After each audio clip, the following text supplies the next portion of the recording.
السلام علیکم. ہمارے چینل بیا اور مالا پر خوش آمدید. اگر آپ ہمارے اس چینل پر پہلی دفعہ آئے ہیں یا آپ نے ابھی تک سبسکرائب نہیں کیا تو بیا اور مالا کو سبسکرائب کرنا اور بیل آئیکن پریس کرنا ہرگز نہ بھولیں. کیا کہنا چاہتے ہیں آپ؟ یہی کہ آپ کو بھی اپنی پسند سے جینے کا پورا حق ہے. مجبوریوں کے جس پنجرے میں قید ہو گئی ہیں آپ، وہ میرے لیے ناقابل قبول ہے. کس دل سے اس نے اس کی بے بسی کو محسوس کیا تھا وہ نہیں جان پائی تھی، پر اس کے لیے یہ بہت تھا کہ وہ بہت اعلیٰ ظرف ہے. اتنا اعلیٰ ظرف کہ مناہل کو ہمیشہ کی طرح اپنا آپ اس کے سامنے چھوٹا محسوس ہوا. اب کچھ نہیں ہو سکتا. اس نے ہتھیار ڈالے. بہت کچھ ہو سکتا ہے. شوہر بن کر ہی فرائض ادا کیے جاتے نہیں، ایک دوست بن کے بھی ذمہ داریوں کو بخوبی محسوس کیا جا سکتا ہے. آزادی کے بعد اپنی پسند سے زندگی گزارنے میں آپ کی پشت پناہی کروں گا، چاہے تعلیم کا سلسلہ آگے بڑھائیں یا پھر من پسند ہم سفر. جھٹکے سے قاتلانہ نگاہوں سے مناہل نے اسے دیکھا. تقدیر نے اتنا بھی پسند ناپسند کا اختیار مجھے نہیں دیا. اب تو میں کچھ سوچتی ہی نہیں. جی مجھے پتا ہے کہ آپ کچھ بھی نہیں سوچتی. وہ طنزیہ ہنسی ہنسا. مناہل، آپ کے شہر والے گھر کا فیصلہ ہونا ہے. آپ کی تعلیم کے متعلق سوچنا ہے. آپ کا بہت سامان ہے وہاں، اور آپ بھی سب سے بڑھ کر آپ کی زندگی جو صلیب پہ لٹک کر نہیں گزاری جا سکتی. کل صبح تک مجھے فیصلہ چاہیے. آپ کی خوشی میں خوش رہوں گا. آپ کی خواہش میرے دل کو بہت عزیز ہے. اٹھتے سمے اس کی سرخ ہوتی آنکھیں مناہل سے پوشیدہ نہیں تھی. میں جانتی ہوں میری خواہش کیوں تمہیں عزیز ہے، لیکن میری سوچوں تک اب تک تمہاری رسائی نہیں ہو سکی. میں اب کن تمناؤں کے ریزہ ریزہ ہونے پہ دل گریزتا ہوں تم جان بھی نہ پاؤ گے، بلکہ ہنسو گے. بچکانہ آرزو. دوسری صبح خلاف توقع کچن سے برتنوں کی آوازیں آ رہی تھی، ورنہ تو ناشتہ کھانا اب تک کسی نہ کسی گھر سے آتا رہا تھا.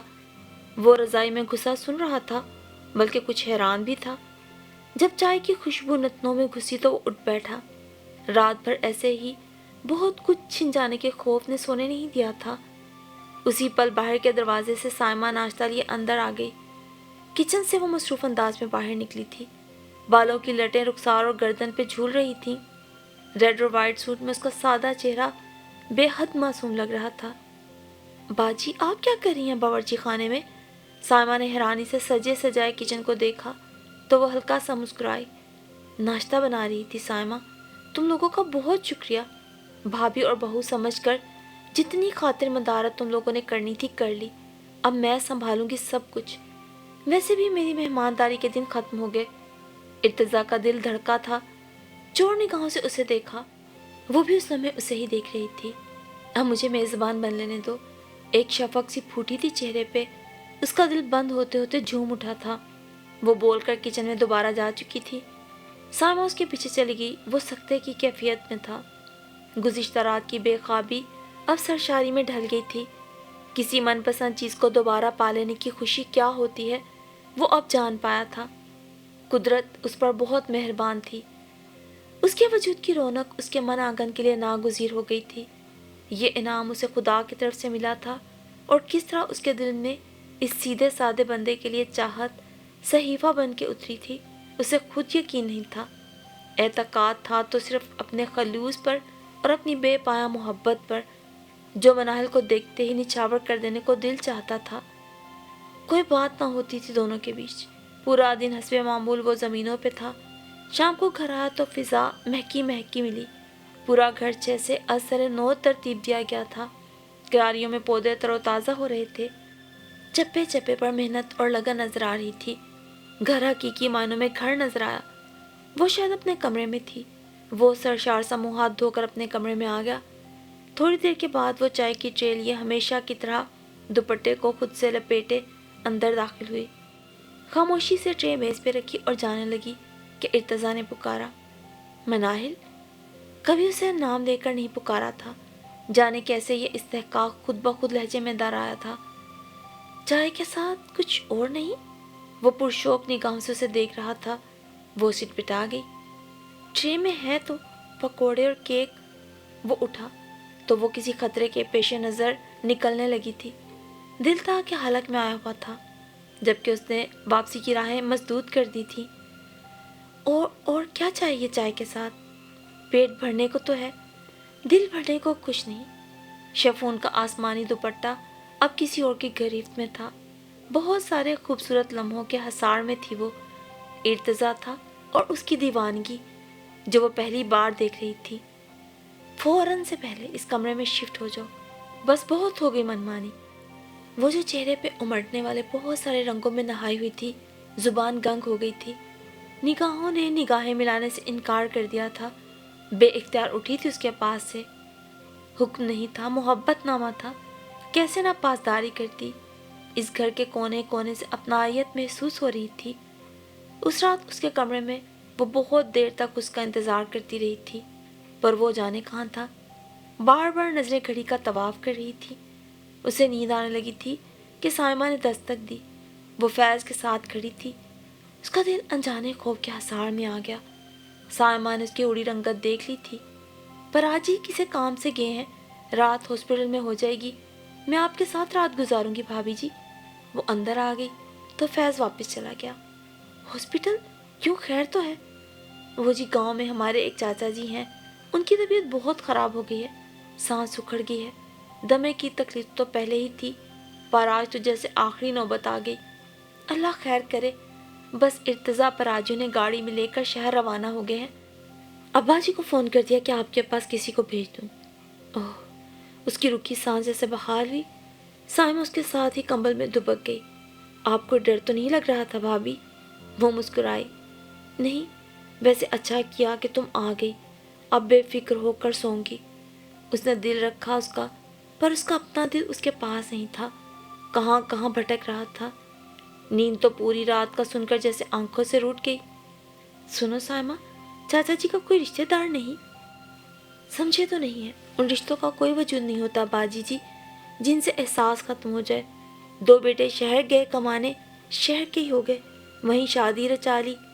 پہلے خرچہ پانی بھیجتے تھے، کچھ سالوں سے وہ بھی بند کر دیا۔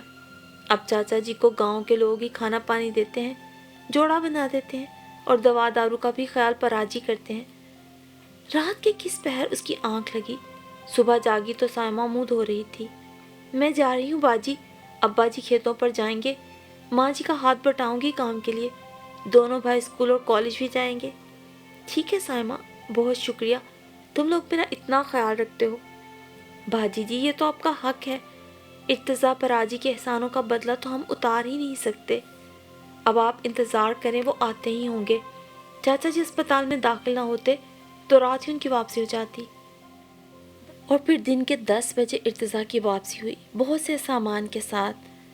مناہل نے ناشتہ بھی نہیں کیا تھا، صرف ایک کپ چائے پی تھی۔ اسے سلام کر کے وہ کچن میں آ گئی۔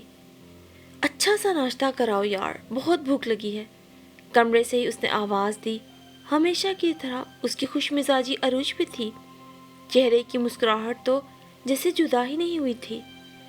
چاچا ستار کی طبیعت بہت خراب ہو گئی تھی، اللہ کا شکر ہے بڑ وقت علاج ہو گیا، ورنہ تاخیر جان لیوا ہوتی۔ ناشتہ کرتے ہوئے اس نے روداد سنائی۔ جی پتہ ہے، سائمہ نے بتایا تھا رات کو۔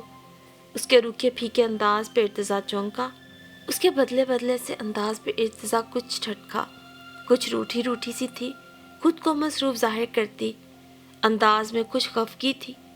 وہ سمجھ رہا تھا، زیر لب مسکرا دیا۔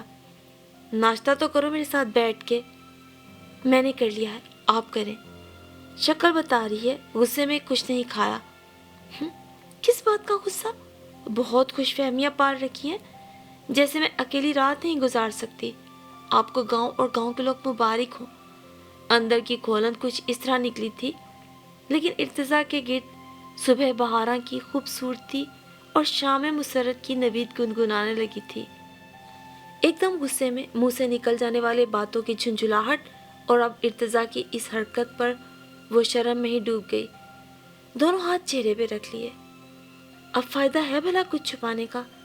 تمہارے الفاظ چہرے پہ چھائی یہ الوہی خوشی چیخ چیخ کر تمہاری اندرونی کیفیت کا اعلان کر رہی ہے۔ کہہ دو مناہل، میری طرح تم بھی محبت کے دریا میں اتر چکی ہو، اس نے مناہل کے ہاتھ ہٹائے تو آنکھیں مضبوطی سے اس نے بند کر لی۔ یہ جو نکاح کے بول ہے نا ڈیئر، معمولی چیز نہیں۔ ان بولوں میں مقناطیسی تاثیر ہوتی ہے جو دلوں کو اپنی طرف کھینچتی ہے۔ اب تم نہ دامن بچا سکتی ہو نہ میں۔ یہ ان بولوں کا ہی اثر تھا کہ دونوں کے دل ایک ہو گئے تھے، دونوں قریب آ گئے۔ بس ایک کمی رہ گئی تھی زندگی میں، جس کی ہوک ابھی ابھی دل میں اٹھی تھی اور وہ خود کو سنبھال نہ پائی تھی۔ ارتضیٰ نے پھر اسے ایک موبائل لا دیا تھا کہ کبھی اسے دیر سویر ہو جائے تو پریشانی نہ ہو۔ وہ بس اس کی بلا وجہ کی مصروفیت سے چڑھتی تھی۔ اس کی چھٹیاں گھر کے لیے نہیں بلکہ گاؤں کے فلاحی کاموں کے لیے ہوتی تھی۔ حالانکہ گھر کے کتنے ہی کام ایک مرد کے ہاتھ کے محتاج ہوتے، جن میں کچن میں کیبنٹ وغیرہ کی مرمت، گیس کے اور چولہوں کے کئی کام ادھورے تھے۔ غسل خانے میں ٹینکی میں اس نے نل لگانے کا بھی وعدہ کیا تھا تاکہ اسے آسانی ہو جائے۔ جب تک اکیلا تھا بے فکری تھی، لیکن اب اس کی موجودگی میں ارتضیٰ کی لاپرواہی اسے بہت بری لگتی۔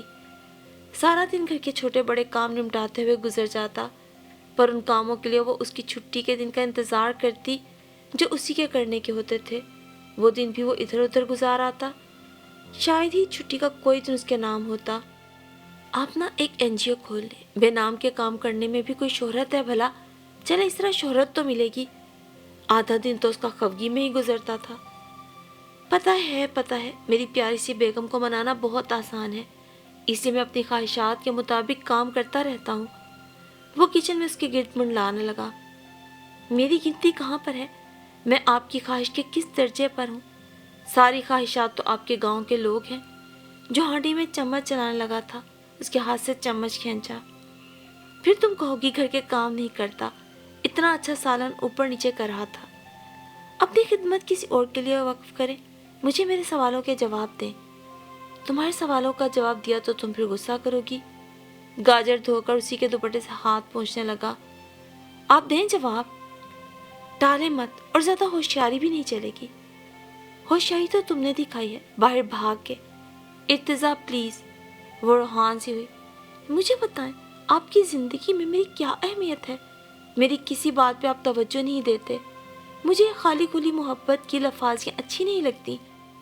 جب انسان دوسرے کی ضرورت ہی نہ سمجھے تو کیا فائدہ؟ یار تم تو بن مانگی مراد ہو، غصہ کیوں کرتی ہو؟ تم میری کسی نیکی کا صلہ ہو، میرا سکھ چین ہو۔ یہ لفاظیاں نہیں، دل سے نکلی ہوئی عبارتیں ہیں۔ مجھے تو امید بھی نہیں تھی ایک مکمل ہستی کی صورت میں تمہیں پا لوں گا۔ کس طرح انکل کی روح سے تشکر کا اظہار کروں جو جاتے جاتے میری زندگی کو آراستہ کر کے۔ اس کی گہری گہری آنکھوں میں محبت کا سمندر موجزن تھا، لبوں پہ مسکراہٹ اندر تک کی شانتی کا ثبوت دے رہی تھی۔ مناہل پھر خجل ہو کے نظریں چرانے لگی۔ ارتضیٰ، آپ نے کہا تھا سندھ میں گیس لائٹ لگا دیں گے، یہاں اتنی لمبی لوڈ شیڈنگ ہوتی ہے، رات کو آپ دیر سے آتے ہیں، یہاں سے وہاں تک اندھیرا چھایا رہتا ہے۔ اب آپ کے سامنے جب تک رٹوں طوطے کی طرح رٹوں گی نہیں، آپ توجہ ہی نہیں دیں گے۔ میں جا رہا ہوں لائٹ لینے، آج آ کر فٹ کر دوں گا، اور کوئی حکم؟ ارتضیٰ نے انتہائی تابعداری میں سر جھکایا تو اسے ہنسی آ گئی۔ پہلے اتنا کر دیں پھر باقی کی بتاؤں گی۔ اور واقعی وہ 1 گھنٹے کے اندر لیمپ لے کے آ گیا۔ شام کو فٹنگ کر دوں گا، پہلے مجھے کھانا دو، بہت بھوک لگی ہے۔ اور پھر ساری چیزیں ایسے ہی پڑی رہ گئیں۔ شام سے پہلے کوئی بلانے آ گیا، وہ نکلا تو رات گئے ہی واپسی ہوئی۔ اس کی خفگی کے خیال سے موم بتی جلا کر پائپ کی فٹنگ کرنے لگا۔ اب چھوڑیں، لائٹ آنے دیں یا دن کے وقت لگائیں، میں موم بتی پکڑ کے کھڑی نہیں رہ سکتی۔ میں تمہیں تکلیف دینا نہیں چاہتا، موم بتی یہاں فکس کر لوں گا، تم آرام کرو۔ دیوار میں بنے چھوٹے سے سوراخ میں موم بتی فکس کر کے اسے آرام کیا۔ زندگی اسی طرح نرم گرم گزرنے لگی تھی۔ کبھی اس کی محبت امرت بن کے ٹپکتی، دل کو موم کرتی، تنہائی کو مشک بار کرتی، لبوں پہ مسکان بکھیرتی، تو کبھی اس کی لاپرواہی سے دل و دماغ منتشر ہو جاتے۔ پھر ایک دن اس کی دونوں بہنیں اپنے ننھے منھے بچوں سمیت گھر میں رونق بکھیرتی آ گئیں۔ اتنی نازک، کم عمر اور بے تحاشا خوبصورت بھابھی کو دیکھ کر ان کے تو پاؤں زمین پہ نہیں ٹک رہے تھے۔ بھائی پر غصہ تھا تنہا شادی رچانے کا۔ بہت ارمان نکالنے تھے ہمیں، لیکن آپ کو دیکھ کر سب ناراضگی ختم ہو گئی۔ بڑی بہن کھلکھلائی، لوگوں سے آپ کی تعریف سن سن کے ہم نے بے چینی سے دن گزارے، کب چھلا پورا ہو اور آپ کے پاس آئیں۔ اللہ اللہ کر کے وہ وقت گزرا، اب ہم پورا 1 ہفتہ رہیں گے یہاں بھابھی۔ ایک نے پوری پلاننگ گوشے گزار کی تو وہ مسکرا دی، ایسا میں کچھ ہونے نہیں دوں گی، جتنے دن بعد آئی ہو نا اتنے دن یہاں رکو، بہت بور ہوتی ہوں میں اکیلے، ایسے تھوڑی جانے دوں گی۔ مناہل نے جھک کر اس کے ننھے سے بچے کو گود میں لیا۔ بھائی آپ کو ٹائم نہیں دیتے ہوں گے نا، مجھے پتا ہے، وہ شروع سے ہی ایسے ہیں، گھر میں تو ان کے پاؤں ٹکتے ہی نہیں۔ پھر جتنے دن وہ لوگ رہیں وہ کچھ مگن سی ہو گئی، کبھی وہ کچن میں گھسی بھابھی ہونے کا حق نبھاتی رہتی، کبھی دونوں اس کے ہاتھ پکڑ پکڑ کے بٹھاتی رہتی اور اکلوتی بھابھی کے ناز اٹھانے کی کوشش کرتی۔ ارتضیٰ بھی بہنوں کی آمد پہ بہت خوش تھا، فارغ وقت میں ان کے بچوں کے ساتھ بچہ بنا رہتا۔ اس وقت بھی کھانے سے فارغ ہو کر اس کے 2 ماہ کے بچے کو باہوں میں بھر کر اوپر اچھالنے کی کوشش کر رہا تھا۔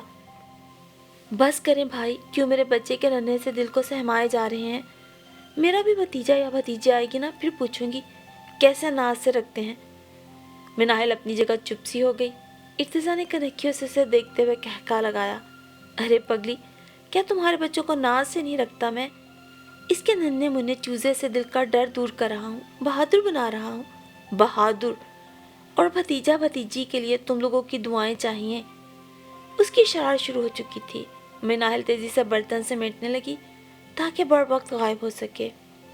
دونوں بہنیں کچھ دن ان کے ساتھ گزار کے واپس جا چکی تھی۔ جاتے جاتے تسلی کے مہکتے بول اس کی جھولی میں ڈال گئیں، اللہ جلد سے اس گھر میں بے تحاشا کہے اور شرارتیں بکھیرے، پھر تو بھائی سے بھی کوئی گلہ نہیں رہے گا نا۔ حسب معمول مناہل نظریں چرا گئی۔ ایک روز ارتضیٰ گھر کے کسی کام سے شہر گیا تو اس کا رزلٹ بھی لیتا آیا، ہائی فرسٹ ڈویژن کے ساتھ آنسوؤں کا ریلا بھی زبردست قسم کا بہہ نکلا۔ کیا کیا ارمان تھے، کیا کیا خواب تھے، وقت اور حالات کے ملبے تلے مسمار ہو چکے تھے۔ اسے خواب کو پانے کے لیے بابا جان کو آخری لمحات میں پریشان کیا تھا، تب پتہ نہیں تھا وہ اندر ہی اندر کیا روک پا رہے ہیں۔